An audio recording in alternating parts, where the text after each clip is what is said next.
ဒီနေ့မှာကျွန်တော်တို့အတူတူကပြန်ပြီးဆင်ခြင်ဖို့အတွက်စစ်မှန်တဲ့ကိုးကွယ်ခြင်းအကြောင်းကိုပြန်ပြီးတော့ဆင်ခြင်နှလုံးသွင်းဖို့ဖြစ်ပါတယ်။အဲ့တော့ဒီဘက်ခေတ်ကာလကိုရောက်လာတဲ့ခါမှာကျွန်တော်ချီးမွမ်းကိုးကွယ်ခြင်းတွေပြီးတဲ့ခါမှာကိုးကွယ်ခြင်းနဲ့ပတ်သက်ပြီးတော့လေးလေးနက်နက်ဆင်ခြင်ရမယ့်အရာတွေမြောက်များစွာရှိလာပါတယ်။အခုနောက်ပိုင်းဆိုရင်တော့ချီးမွမ်းကိုးကွယ်ခြင်းဝတ်ပြုကိုးကွယ်ခြင်းစစ်မှန်တဲ့ကိုးကွယ်ခြင်းဆိုတာဘာလဲဆိုတာကိုပေါ်ပေါ်ပြက်ပြက်ဖြစ်လာတဲ့အရာတွေလည်းမြောက်များစွာတွေ့ရတယ်။တခါမှကျွန်တော်တို့ online မှာအခုနောက်ပိုင်းတွေ့လာရတာပေါ့နော်အထူးသဖြင့်ကျွန်တော်တို့ခရိယန်တွေရဲ့မှားယွင်းတဲ့ကိုးကွယ်မှုပုံစံတွေတွေ့လာတဲ့အခါမှာကျွန်တော်တို့တပားအမျိုးသားတွေစီတွားပြီးတော့အိဗင်ဂေလိလုပ်ဖို့တောင်မှတခါကျရင်ရှက်တောင်ရှက်လာတယ်ပေါ့နော်ဟာငါတို့ခရိယန်တွေရဲ့ဒီကိုးကွယ်ခြင်းပုံစံတွေကသူများရှေ့မှာပုံတက်တွေမဖြစ်ဘူးပါအဲ့တော့တကယ်ဖြစ်ချင်တယ်လို့ဖြစ်နေတာတွေ့တဲ့အခါမှာဖခင်ရဲ့နာမတော်ရှုံချစရာအကြောင်းဖြစ်တယ်ပေါ့အထူးသဖြင့်ကျွန်တော်တို့ဖခင်ကအတူတခုခုလှုပ်တော့မယ်ဆိုရင်ဖခင်အလုပ်လုပ်တဲ့အရာမှန်သမျှကရုံရင်းဆန်ခတ်တယ်မဖြစ်ဘူးရှင်းရှင်းလေးရိုးရိုးလေးပဲဖခင်ကအလုပ်လုပ်တယ်အဲ့တော့ဒီနေ့ကျွန်တော်တို့ဘုရားသခင်ကိုကိုးကွယ်တဲ့အခါမှာလဲကျွန်တော်တို့နှလုံးသားနဲ့ပေါ့နော်တကယ်စစ်မှန်တဲ့ကိုးကွယ်မှုအနှစ်တာရပြည့်စုံဖို့အတွက်အမြဲတမ်းအရေးကြီးပါတယ်အဲ့တော့ဒီမှာရှိတဲ့ချစ်တော်ဒီမှာရှိတဲ့ညီကိုမောင်နှမတွေအားလုံးယုံကြည်သူများအားလုံးဒီနေ့စစ်မှန်တဲ့ကိုးကွယ်မှုလို့ပြောတဲ့အခါမှာဒီနေ့ကျွန်တော်တို့ဘာလဲဆိုတာကိုအတူတူကနှလုံးသွင်းဖို့ဖြစ်ပါတယ်ကျမ်းစာလေးတစ်ပိုက်ကိုအရင်ဆုံးနှလုံးသွင်းအောင်ရှင်ယောဟန်ခရစ်ဝင်ကျမ်းခန်းကြီးလေးအပိုင်ငယ်24မှာဒီကျမ်းစာကကျွန်တော်တို့အမြဲတမ်းလိုမျိုးဖတ်တဲ့ကျမ်းစာလေးဖြစ်ပါတယ်ဘုရားသခင်ဒီနံဝိညာဉ်ဖြစ်တော်မူ၏ဘုရားသခင်ကိုကိုးကွယ်သောသူတို့သည်နာဝိညာဉ်နှင့်၎င်းတစ္ဆာနှင့်၎င်းကိုးကွယ်ရမည်ဟုမိန့်တော်မူ၏ဘုရားသခင်ကနာဝိညာဉ်ဘုရားဖြစ်တယ်ဒါကြောင့်ဘုရားသခင်ကိုကိုးကွယ်တဲ့အခါမှာနာဝိညာဉ်နှင့်၎င်းတစ္ဆာနှင့်၎င်းကိုးကွယ်ရမယ်ဒီနေရာမှာဘုရားပြောတာနှစ်ခုပါတယ်ခါလေးမှာကျွန်တော်ဘုရားကြောင့်တွားကြတယ်ပေါ့နော်ကျွန်တော်အရင်တော့ကလည်းဒါနဲ့ပတ်သက်ပြီးအနည်းငယ်ပြောဘူးပါတယ်တကယ်တမ်းကျတော့စစ်မှန်တဲ့ကိုးကွယ်ခြင်းလို့ပြောတဲ့အခါမှာကျွန်တော်တို့ရဲ့နှလုံးသားဘုရားသခင်ကိုပေးလိုက်တာပြောချင်တာကကျွန်တော်ရဲ့နှလုံးသားဘုရားသခင်နဲ့ချိတ်ဆက်လိုက်တာတခါလေကျရင်ကျွန်တော်ကိုးကွယ်ခြင်းလို့ပြောလာတဲ့အခါမှာကျွန်တော်တို့ဒီမှာလာပြီးတော့ဘုရားကိုချီးမွမ်းတယ်ကျွန်တော်ကျမ်းစာဖတ်တဲ့ချိန်မှာဖတ်တယ်အလူငွေတွေထည့်တယ်ဘုရားကိုချီးမွမ်းတယ်ပြီးတော့မိတ္တခါရဖွဲ့တယ်ဒီတစ်ခုလုံးကအဲ့ဒါကိုးကွယ်နေတာပဲ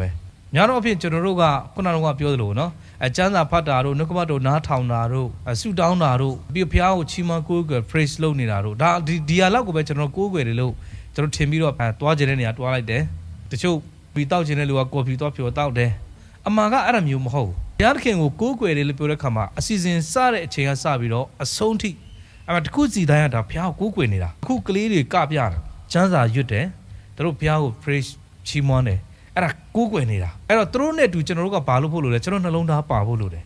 အဲ့တော့ကျွန်တော်နှလုံးသားဘုရားသခင်ကိုပြီးခြင်းကအဲ့ဒါကိုးကွယ်နေတာအတူတူပဲအဲ့တော့ဒီနေရာမှာဟိုးအောက်မှာဒီနေ့အစားတောက်အတွက်လာပြီးတော့ချက်ပြုတ်ကြတယ်အဲ့ဒါနှလုံးသားပါမှရတာအဲ့ဒီနှလုံးသားနဲ့ဘုရားကိုချစ်တဲ့နှလုံးသားနဲ့ကျွန်တော်တို့အစီခံတယ်ဘုရားကိုချစ်တဲ့နှလုံးသားနဲ့ကျွန်တော်တို့လှုပ်ဆောင်တယ်အဲ့ဒါဘုရားသခင်ကိုကိုးကွယ်နေတာပဲဒါကြောင့်ကိုးကွယ်ခြင်းလို့ပြောတဲ့အခါမှာကျွန်တော်နှလုံးသားဘုရားသခင်ကိုပြီးဖို့လိုတယ်အဲ့ဒါမှစစ်မှန်တဲ့ကိုးကွယ်ခြင်းလို့နားလည်ရကျွန်တော်တို့ဘလောက်ပဲဒီနေရာမှာလာပြီးထိုင်နေအစအဆုံးတော့ထိုင်ပါတယ်ဒါပေမဲ့ကျွန်တော်ရဲ့နှလုံးသားဘုရားနဲ့ချိတ်ဆက်မှုဖြစ်မနေဘူးကျွန်တော်စိတ်ကတဏှာရောက်နေတယ်ဟာဒီနေ့တူနဲ့ချိန်ထားတယ်ဟာဒီနေ့ဟွာပါညာစသဖြင့်ကျွန်တော်ခေါင်းထဲမှာခြားတော့အစီအစဉ်တွေကစဉ်းစားနေတယ်တကယ်အဲ့လိုမျိုးမဖြစ်အောင်ကိုးကွယ်တဲ့အချိန်မှာကျွန်တော်နှလုံးသားဘုရားကိုပေးဖို့ဖြစ်တယ်ဒါကြောင့်စစ်မှန်တဲ့ကိုးကွယ်ခြင်းလို့ပြောတဲ့အခါမှာကျွန်တော်တို့ရဲ့နှလုံးသားဘုရားသခင်ကိုပေးဖို့လို့ဘုရားရဲ့လက်တော်ထဲမှာအနံ့ဖို့ဖြစ်တယ်နောက်တစ်ခုစစ်မှန်တဲ့ကိုးကွယ်ခြင်းလို့ပြောတဲ့အခါမှာကျွန်တော်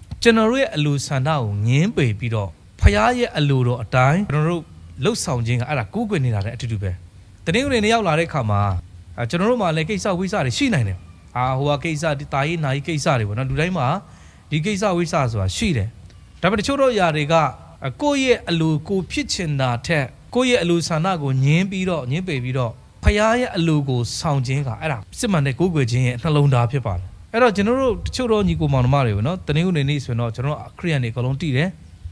ဒါဖခင်ကြောင့်သွားရမယ်ဖခင်နဲ့ကိုးကွယ်ရမယ်ဖခင်မျက်မှောက်တို့ထဲမှာတိုးဝင်ပြီးတော့ဖခင်နဲ့အချိန်ပေးရမယ်ဆိုတာကျွန်တော်တို့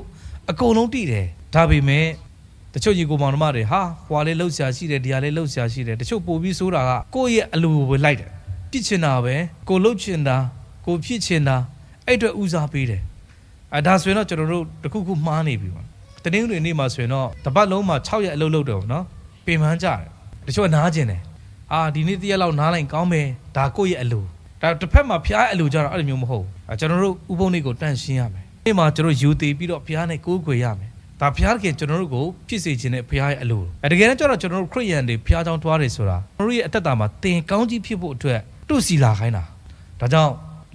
်လူဖြစ်တဲ့ခါမှာကျွန်တော်တို့အသွေးတာအလိုအင်ဆန္ဒတက်မဲ့မှုဆိုတာလူတိုင်းမှာရှိတယ်ဒါပေမဲ့အဲ့ဒါတွေအကုန်လုံးကိုညှင်းပယ်ပြီးတော့ဖျားရဲ့အလိုတော်ကိုကျွန်တော်တို့ဦးစားပေးတယ်ဖျားရဲ့အလိုတော်တိုင်းအသက်ရှင်ဒါကကျွန်တော်တို့ဖျားခင်နှစ်သက်တဲ့ကူးကွယ်ခြင်းနှလုံးသားဖြစ်ပါတယ်နောက်တစ်ခုကျွန်တော်ဆင်ခြင်မဲ့အရာကကျွန်တော်အမြဲတမ်းလဲချားဘူးတယ်ပေါ့နော်အမြဲတမ်းနားထောင်နေကြဖြစ်ပါတယ်ဖျားစကားကိုအကျွမ်းမဲ့နာခံခြင်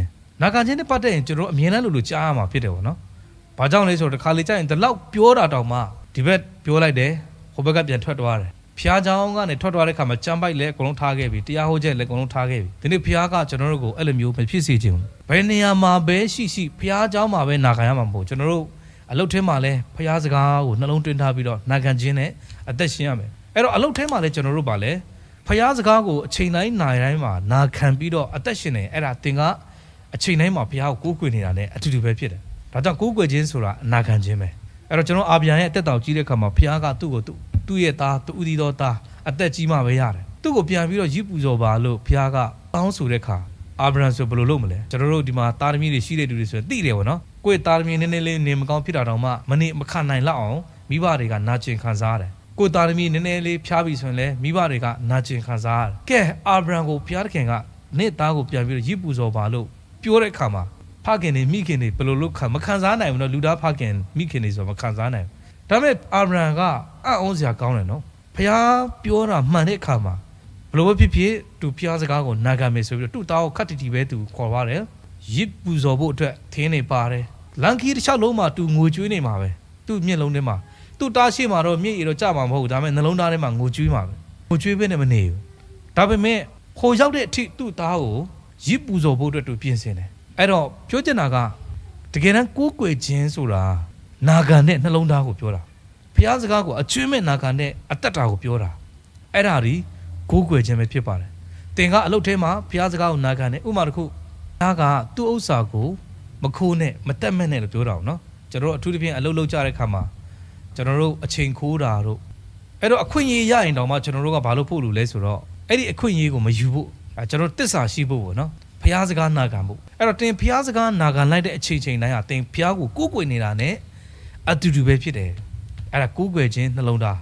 းဖျားခင်နှစ်သက်တဲ့ကိုးကွယ်ခြင်းပဲအခြေခံကြတဲ့အရာဖြစ်ပါတယ်တင်နှလုံးသားထဲမှာဖျားခင်ရဲ့စကားဖျားခင်နှုတ်ကပတ်တော်ရှိပြီးတော့နာခံခြင်းအသက်တာနဲ့အသက်ရှင်နေတဲ့အချိန်တိုင်းဟာတင်ဖျားခင်ကိုကိုးကွယ်နေတာဖြစ်တယ်တစ်ဖက်မှာလည်းအဲ့ဒီအရာကဖျားရဲ့ဘုန်းတော်ကိုထင်ရှားစေတယ်နောက်တစ်ခုကစစ်မှန်တဲ့ကိုးကွယ်ခြင်းလို့ပြောတဲ့အခါမှာဖျားခင်ပေါ်တစ္ဆာရှိတာဒါကြောင့်ခုနကကျွန်တော်ဖတ်သွားတဲ့ကျမ်းစာထဲမှာဆိုရင်နာဝိညာဉ်နဲ့၎င်းတစ္ဆာနဲ့၎င်းကိုးကွယ်ရမယ်ဒီနေ့ကျွန်တော်တို့ဖျားခင်ကလေကျွန်တော်တို့ဖျားเจ้าကိုလာကြတယ်အပတ်တိုင်းနှုတ်ကပတ်တော်လာပြီးနားထောင်တယ်ဒါပေမဲ့တင်ကဖျားပေါ်မှာတစ္ဆာမရှိဘူးပြီးတဲ့အခါမှာလူချင်းတစ္ဆာမရှိဘူးဆိုရင်အင်းရဲ့တက်တာထဲမှာကိုးကွယ်ခြင်းနဲ့ပတ်သက်ပြီးတော့တခုခုမှားယွင်းနေပြီအဲ့တော့ကျွန်တော်တို့ဖျားခင်ကိုစစ်မှန်တဲ့ကိုးကွယ်ခြင်းလို့ပြောတဲ့အခါမှာတစ္ဆာနဲ့၎င်းဖျားခင်ရှိမှာကျွန်တော်တို့အတိုးဝင်ရတာတင်ဖျားခင်တာသမီမှန်တယ်ဆိုရင်တစ္ဆာရှိခြင်းနဲ့ဥစွာအသက်ရှင်ဖို့လိုတယ်ဖျားတော်တစ္ဆာမရှိတဲ့လူဆိုရင်တော့အဲ့လူကတော့ဒါတော်တော်ကြောက်စရာကောင်းတဲ့စီးရင်ထဲမှာထည့်ရမယ်။ဘာကြောင့်လဲဆိုတော့ဖျားတော်တစ္ဆာမရှိဘူးဆိုရင်လူချင်းတစ္ဆာရှိဖို့အလုတ်ပေါ်မှာတစ္ဆာရှိဖို့အိမ်တော်မှာတစ္ဆာရှိဖို့အသင်းတော်ပေါ်မှာတစ္ဆာရှိဖို့ဆိုတာအရန်ခက်ခဲသွားပြီ။အရင်ဆုံးလူတစ်ယောက်ကဖျားပေါ်မှာတစ္ဆာရှိမှအသင်းတော်ကိုလည်းတစ္ဆာရှိလာမယ်။ကိုယ့်ရဲ့အိမ်တော်ပေါ်မှာတစ္ဆာရှိလာမယ်။ကိုယ့်ရဲ့တထေးပေါ်မှာတစ္ဆာရှိလာမယ်။ကိုယ့်ရဲ့အလုတ်ရှင်တွေပေါ်မှာတစ္ဆာရှိလာမယ်။ကိုယ့်ရဲ့ညီကိုမောင်နှမတွေပေါ်မှာတစ္ဆာရှိလာမယ်။အကုန်လုံးချိတ်ဆက်သွားတာအဲ့ဒီတစ္ဆာရှိခြင်းက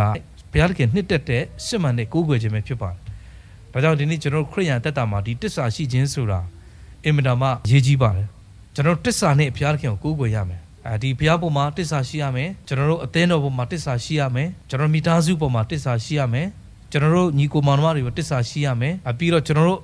့အလုပ်ရှင်ပေါ်မှာတစ္ဆာရှိရမယ်။အဲ့ဒီတစ္ဆာတရားကိုတွေ့တဲ့အခါမှာဟောဒီခရစ်ယာန်တွေရဲ့အသက်ရှင်မှုကဒီလိုပါလားခရစ်ယာန်ရဲ့အသက်ရှင်မှုကတကယ်သူများအများတူရှေ့မှာဆွဲဆောင်စရာကောင်းတယ်တကယ်လို့ဖွဲ့တဲ့ပုံတက်တွေမြင်ရပြီးတော့ကျွန်တော်တို့ကိုးကွယ်တဲ့ဖခင်ကိုသူတို့မြင်လာမှာဖြစ်ပါတယ်နောက်ဆုံးတစ်ခုကတော့စစ်မှန်တဲ့ကိုးကွယ်ခြင်းလို့ပြောတဲ့အခါမှာဖခင်ကိုချစ်တဲ့စိတ်နှလုံးနဲ့ပေးကမ်းစွန့်ကြည်တာ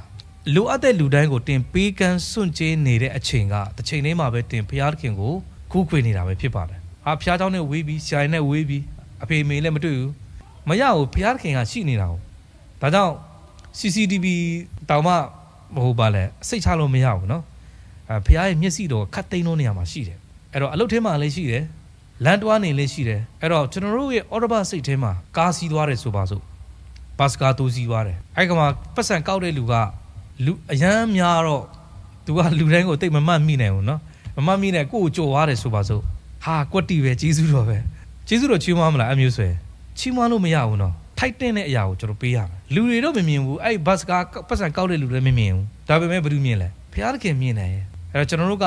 တာဝန်တိတတ်တဲ့စိတ်နှလုံးနဲ့ပေးရမယ်သူများလာဟွန်ဖြစ်တော့မှကိုကပါလေအဟွာလုပ်ရမယ်ဒါဘုရားသားသမီးတွေရဲ့နှလုံးသားဖြစ်ပါတယ်ဆိုတော့ဒီအရာတွေကကျွန်တော်တို့ရဲ့အသက်တာမှာအထူးသဖြင့်တကယ်ပြင်ဆင်ရမယ်အရာတွေဖြစ်ပါတယ်လို့ဘုရားကိုချစ်တဲ့စိတ်နှလုံးနဲ့ပေးကမ်းတာပေးကမ်းတဲ့နေရာမှာအမျိုးမျိုးရှိတယ်အများကြီးပေးလို့ရတယ်ငွေကြီးရှိတဲ့လူကငွေကြီးပေးကမ်းလို့ရတယ်အကူကြီးလိုအပ်တဲ့သူအထူးသဖြင့်အားပေးနိုင်တဲ့လူကအားပေးစကားပြောတယ်ရုပ်ဝတ္ထုပစ္စည်းဥစ္စာကူညီနိုင်တဲ့လူကကူညီတယ်ဒီလိုမျိုးကျွန်တော်တို့ပေးကမ်းနေကူညီခြင်းလှုပ်ဆောင်နေခြင်းကလည်းတနည်းအားဖြင့်ပြောမယ်ဆိုရင်တစ်ချိန်တည်းမှာပဲကျွန်တော်တို့ကဘုရားသခင်ကိုကိုးကွယ်နေတာပဲဖြစ်တယ်ဒါကြောင့်ချစ်တော်ဒီမှာရှိတဲ့ယုံကြည်သူညီကိုမောင်နှမများဒီနေ့တော့အထူးသဖြင့်စစ်မှန်တဲ့ကိုးကွယ်ခြင်းနဲ့ပတ်သက်ပြီးတော့ဒီနှုတ်ကပတ်တော်ကိုဆင်ခြင်တဲ့အခါမှာကျွန်တော်အရောက်စီတိုင်း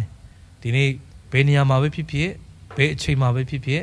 ကျွန်တော်တို့ဟာဘုရားသခင်ကိုကိုးကွယ်နေတာဖြစ်တယ်အချိန်တိုင်းနိုင်တိုင်းကိုးကွယ်တဲ့နှလုံးသားနဲ့ဘုရားသခင်ရှေ့မှာကျွန်တော်တို့တိုးဝင်နေတာဖြစ်တယ်ဆိုတာကိုအဲ့နှလုံးသားနဲ့အသက်ရှင်ကြဖို့ဖြစ်တယ်ဆိုတာကိုဒီနှုတ်ကပတ်တော်နဲ့အားပေးခြင်းနဲ့ရောက်စီတိုင်းပေါ်ဘုရားသခင်ကောင်းချီးပေးပါစေ